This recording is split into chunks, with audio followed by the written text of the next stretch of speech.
April 14th, 2027. The entire city has now fallen. The apocalypse is here. Everyone, please do not go outside. There are zombies everywhere.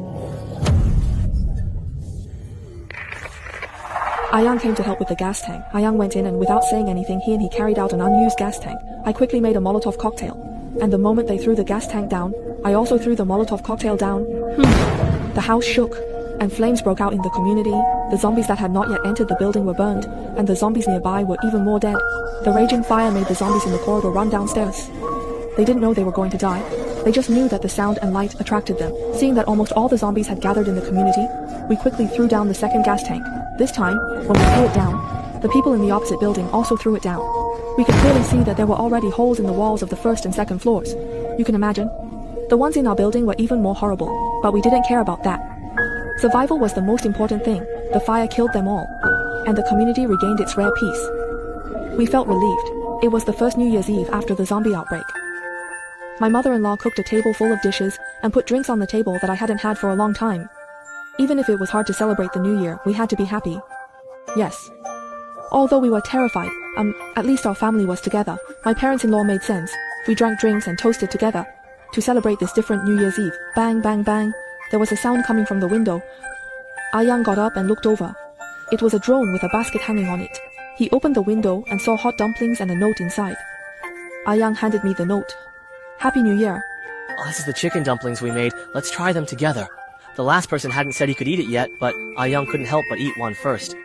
Wow, it's so delicious. I haven't eaten chicken for a long time. This is the first time I've eaten dumplings with chicken fillings. Sister, try it quickly.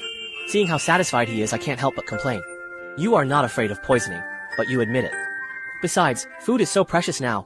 Who would poison the food? It's already been 9 months, and it's not easy for those of us who are still alive. Who would poison their food? A plate of dumplings made our home feel even more festive. Late at night, everyone was asleep, and Jia Wei and I were on night watch. Looking at the quiet outside, I suddenly put my hands together, like I used to when making New Year wishes, and wished into the empty air, for the world to return to normal soon. Jia Wei patted my head, and softly replied, I will, it will definitely happen. In the 11th month after the zombie outbreak, the weather started to warm up, and there weren't many zombies left around here. My father-in-law sat on the couch, listening to his radio, trying to catch any news from our homeland, hoping no invaders would come to our neighborhood again. A few groups of people had left, scared off by the scene in the neighborhood. A year after the zombie outbreak, the radio finally picked up a message from our country. Attention residents, the country has successfully developed a serum that can eliminate the zombie virus. Attention all survivors, please secure your doors and windows. The responsible personnel will gradually spray the serum in various areas. Comrades, we made it. The world is finally about to return to its former state. A week later, 3 helicopters began to evenly disperse the serum over our area.